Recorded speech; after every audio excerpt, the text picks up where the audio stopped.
ശിവരാത്രിയൊക്കെ ആയിട്ട് അമ്പലത്തിലേക്ക് പോകാൻ റെഡി ആയിക്കൊണ്ടിരിക്കുകയാണ്. ഇന്ന് അമ്പലത്തിൽ പൂജയ്ക്ക് ശേഷം ഡാൻസും പാട്ടും പിന്നെ ഗാനമേളയൊക്കെ നടത്തുന്നുണ്ടായിരുന്നു. അപ്പോൾ എൻ്റെ ഒരു ഡാൻസും ഉണ്ട്, ചാരുവിൻ്റെ ഇൻസ്ട്രുമെൻ്റൽ മ്യൂസിക്കും ഉണ്ട്. അമ്പലത്തിൽ അന്നദാനം ഉണ്ടായിരുന്നു. അന്നദാനമൊക്കെ കഴിഞ്ഞിട്ടായിരുന്നു പരിപാടി. എല്ലാ വർഷവും ഇങ്ങനെയൊക്കെ നടത്തുമെങ്കിലും ഈ തവണ എനിക്ക് നല്ല ടെൻഷൻ ഉണ്ടായിരുന്നു, എന്തെന്നറിയില്ല. പിന്നെ ആകെയുള്ളൊരു സപ്പോർട്ട് എന്ന് പറഞ്ഞാൽ നമുക്കറിയാവുന്ന നാട്ടുകാരാണ്. അവർക്ക് എന്നെ അറിയാം, എനിക്ക് അവരെ അറിയാം. അതുകൊണ്ട് കുഴപ്പമൊന്നും ഇല്ലാണ്ട് നന്നായി തന്നെ കഴിഞ്ഞു കിട്ടി.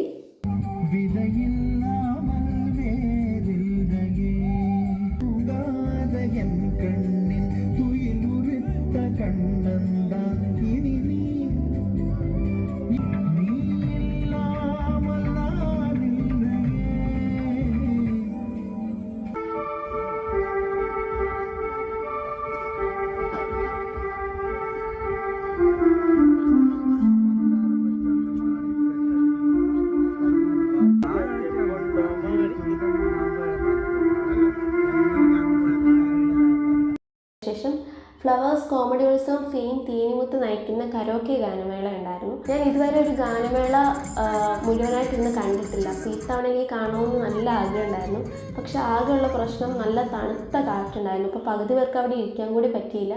പിന്നെ വീട്ടിൽ പോകാനിരുന്ന് അമ്മയും കൂടെ പിടിച്ചിരുത്തി ഇത് മുഴുവൻ ഇരുന്ന് കണ്ടു. സന്തോഷമായി.